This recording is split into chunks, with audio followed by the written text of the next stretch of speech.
நிறைய பேருக்கு இது சென்னையா ஊட்டியா இல்லை கொடைக்கானல் அப்படின்னு டவுட் இருக்கும். இது சென்னை தான். எங்கள் ஏரியா பார்த்திங்கன்னா இந்த லெவலில் தான் இருக்குது. அவ்வளோ மழை பெஞ்சிருக்கு. சூப்பராக இந்த மழையிலேயே நாங்கள் வீட்டில் இல்லாமல் வந்து வெளியில் போய் சாப்பிட்லாம் அப்படின்றத நாங்கள் பிளான் போட்டு நானே எங்கள் மம்மி டாடி 3 பேரும் வெளியில் கொடையும் ரெயின் கோட்டோடய கிளம்பியிருக்கோம். ரோடெல்லாம் பார்த்திங்கன்னா நடுவில் மட்டும்தான் ரோடு இருக்குது.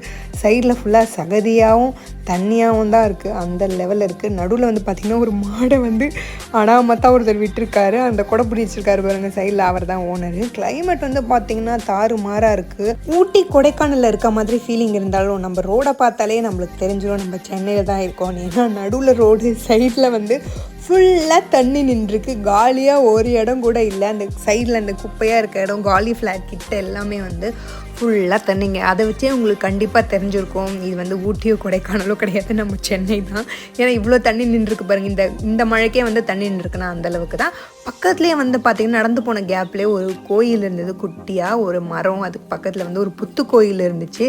அதையும் வந்து நாங்கள் பார்த்துட்டே போனோம். அதுக்கு பின்னாடி இருக்க அந்த தண்ணிக்கு மேலே வந்து அந்த செடியெல்லாம் ஃபார்ம் ஆகி வந்து சூப்பராக இருந்தது. இங்கே வந்து பார்த்திங்கன்னா நம்ம புத்து கோயில் மேலே குங்குமம் மஞ்சள்லாம் அள்ளி கொட்டியிருக்காங்க.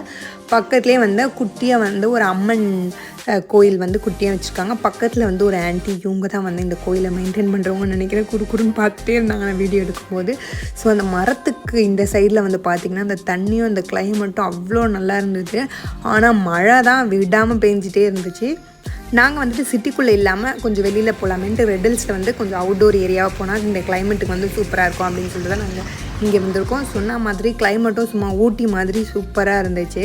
அப்படியே இங்கே ஒரு ஐயனார் கோயிலையும் பார்த்தோம். அருவாலும் அந்த குட்டி விளக்கு வந்து அணையாத விளக்கு மாதிரி குட்டியாக ஒன்று வச்சுருந்தாங்க. ஸோ எங்கள் அம்மா பார்த்தோன்னே ரொம்ப எக்ஸைட் ஆகி நான் உள்ளே போகிறேன் அப்படின்ட்டு உள்ளே போயிட்டாங்க. எங்கள் டேடி வந்து என்னை இந்த குதிரையில் இருக்க ஐயனாரோட ஃபோட்டோ எடு அப்படின்னாலே இது கருப்பண்ண சாமி கோயில் போல். அதுவும் ஒரு ஐயனார் தான். அங்கே வந்து ஒருத்தர் இந்த மழையிலையும் வந்து படையல் போடுறதுக்காக ரெடி பண்ணிகிட்டு இருந்தார். குதிரை சிலை தான் எனக்கு இதில் ரொம்ப பிடிச்சது. ஏன்னா அவ்வளோ க்யூட்டாக இருந்ததுக்கப்புறம் இந்த அருவாள் எலுமிச்சத்தை வந்து குத்தி வச்சுருக்காங்க. கோயிலையும் நாங்கள் சிறப்பாக கும்பிட்டு முடிச்சுட்டு ஒரு ஹோட்டல் போய் சாப்பிட்லான்ட்டு கணேஷ் செட்டிநாடு ஹோட்டலுக்கு தான் வந்திருக்கோம். எங்கள் அம்மா மட்டும் வெஜிடேரியன், நாங்கள்லாம் வந்து நான்வெஜ் ஆர்டர் பண்ணியிருந்தோம். ஸோ அதுக்குள்ளே எங்கள் அப்பா எங்கள் அம்மா சேர்ந்து எடுத்து சாப்பிட ஆரம்பிச்சிட்டாரு. அவருக்கு வரும் நானும் அவரும் ரொம்ப நேரமாக வெயிட் பண்ணுறோம். எனக்கும் வரல, எங்கள் டேடிக்கும் வரல. அதனால அவர் ரொம்ப சோகமாக வந்து பக்கத்து இலையே பார்த்துட்டு இருந்தார். அதுக்கப்புறம் எனக்கு வந்து பிரியாணி வந்துடுச்சு, எங்கள் டேடிக்கு வந்து மட்டன் குழம்பு வந்துருச்சு. அதனால் ஜாலியாக எல்லாத்தையுமே நாங்கள் சாப்பிட்டு முடிச்சுட்டு வந்த வேலை முடிஞ்சிச்சு அப்படின்ட்டு வந்து நாங்கள் கிளம்பிட்டோம். இந்த சூப்பரான கிளைமேட்டை ரசிச்சுக்கிட்டே வந்து நாங்கள் கிளம்பிட்டோம். இப்போவே வந்து குளிர்காலம் வந்து இவ்வளோ சூப்பராக இருக்குது. கிளைமேட்லாம் ஆக்சுவலி மழை இல்லாமல் குளிர்காலம் மட்டும் இருந்ததுன்னா அவ்வளோ சூப்பராக இருக்கும் என்ஜாய் பண்ணுறதுக்கு. இந்த பஸ் வந்துட்டு பார்த்திங்கன்னா எனக்கு ரொம்ப பிடிச்சிருந்தது. ஏன்னா மேலே கீழே ஹேண்டிகேப்லாம் உட்கார மாதிரி சூப்பராக இருந்தது இந்த பஸ்ஸோடது. நான் வந்து ஹைட்டில் தான் உட்காருவேன்ட்டு ஏறி போயிட்டு வந்து ஹைட்டில் உட்காந்துக்கிட்டேன். ஸோ இந்த ஒரு ரெய்னி அவுட்டிங் வீடியோ எப்படி இருந்ததுன்னு மறக்காமல் கமெண்ட்ஸில் சொல்லுங்கள். தேங்க்யூ ஃபார் வாட்சிங் திஸ் வீடியோ. பாய்.